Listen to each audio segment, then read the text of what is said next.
Bharat TV के इस कार्यक्रम के प्रायोजक हैं येलो ग्रीन। सोच बदलो, कुछ अच्छा ट्राई करो।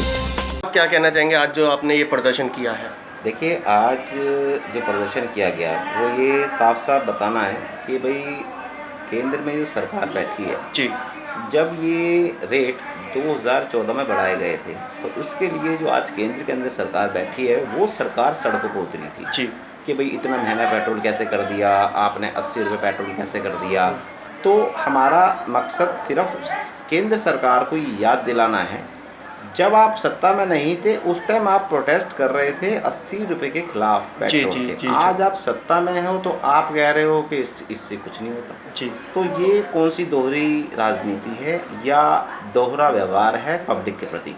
अगर आप प्रति पब्लिक के सच्चे सिपाही हैं, सच्चे ईमानदार समाज सेवक हैं, जी, तो आपको ये 80 रुपये तक नहीं पहुंचने देना चाहिए था। और विपक्ष का कहना है, जो कांग्रेस की बात करें या बीजेपी की बात करें, अब ये दोनों ही एक हुए में समझ नहीं आ रहा कि कौन किसके लिए खिला। लेकिन हम आज केंद्र सरकार के खिलाफ और सड़कों पर डीजल का रेट कम करना और पेट्रोल का रेट कम करना, सिर्फ हमारा ये शांतिपूर्वक प्रदर्शन था।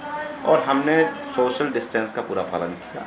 वहाँ पर हमने सैनिटाइजर भी उपलब्ध करा रखा था और सबने मास्क प्रोवाइड करे थे और सबने 2 गज की दूरी का डिस्टेंस बना रखा था। सक्सेना जी, वहीं बात करें केंद्र सरकार की, इतिहास में पहली बार ऐसा हुआ है कि डीजल के रेट इतने ज़्यादा पहुंच गए। वही हमारा भी वही कहना है कि पेट्रोल तो फिर भी एक बार लोग अपने पर्सनल यूज़ के लिए करता है जी, और डीजल की हम जहाँ तक बात करते हैं, डीजल के जितने भी वाहन हैं वो सभी के सब माल ढोने के लायक होते हैं। जी, जैसे उसमें माल ढोया जाता है। और आज तक इतिहास में कभी नहीं हुआ 76 साल के अंदर कि पेट्रोल से अब चला गया डीजल। लेकिन अगर आप बात करें तो डीजल अब चला गया। इस हिसाब से तो लगता है कि आने वाले समय में कुछ ही दिनों के अंदर बल्कि दाल, चीनी, चावल, आटे से लेकर दूध तक महंगा होने वाला है। महंगा हो चुका।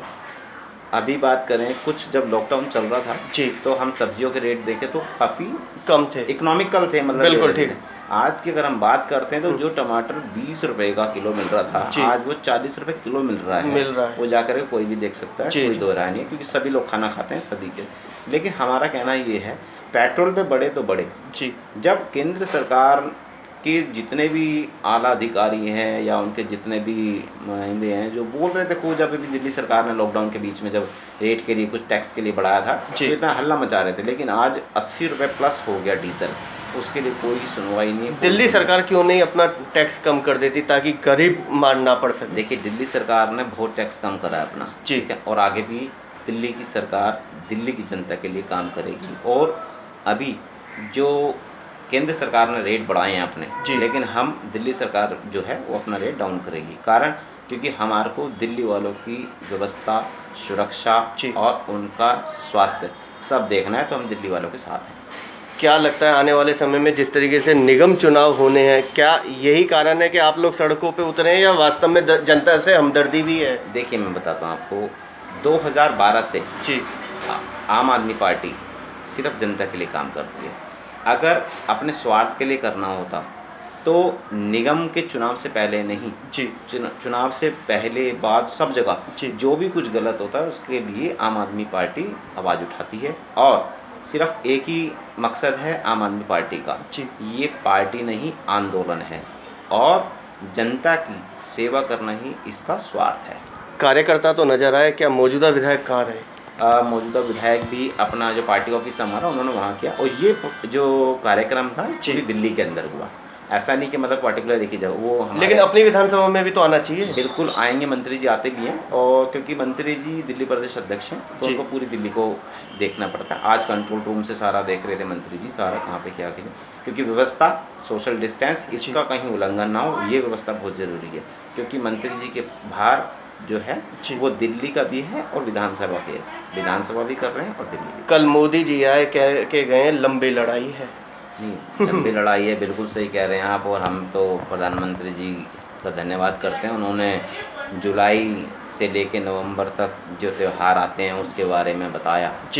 शायद उनको ये महसूस हुआ कि भारतवासी जुलाई से लेके आने वाले नवंबर तक के त्यौहार भूल गए हैं तो उन्होंने याद दिला दिया, हम उनका शुक्रगुजार तो कुल मिला के त्यौहार बताने आए थे। हाँ त्यौहार बताए और हमने उनका शुक्रिया अदा करते हैं। हमारे प्रधानमंत्री जी के पास इतना समय तो है, कम से कम त्यौहार बताने। जनता से क्या करेंगे, अपील करेंगे, खासतौर से दिल्ली?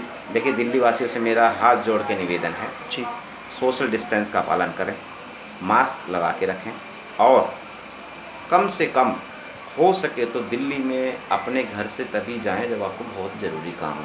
हम भी जानते हैं कि दिल्ली की जनता बहुत ही अपने आप को पहले से ही सुरक्षित रखना जानती है और रखती भी है। बहुत ही ज़्यादा समझदारी की बात करें तो दिल्ली की जनता बहुत समझदार है पूरे देश में, और वो अपनी इस अच्छाई का परिचय देंगे, सोशल डिस्टेंस का पालन करेंगे और यहाँ हो सकता है कि 2 गज की दूरी का डिस्टेंस बना के रखेंगे।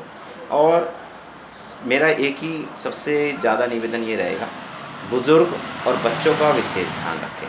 सभी दिल्ली वासियों से मेरा हाथ जोड़ के निवेदन है, बुज़ुर्ग और बच्चों का ध्यान रखें, क्योंकि ये 2 वो लोग हैं, बचपना जो हमें जीने के लिए प्रेरित करता है और जो बुज़ुर्ग हमारे हैं वो हमारे को आदर्श सिखाते हैं कि हमें संस्कार कि हमें क्या करना है। तो इन दोनों का ही रहना हमारे लिए बहुत ज़रूरी है। ये सुरक्षित है, हम भी सुरक्षित हैं। जय हिंद, जय भारत।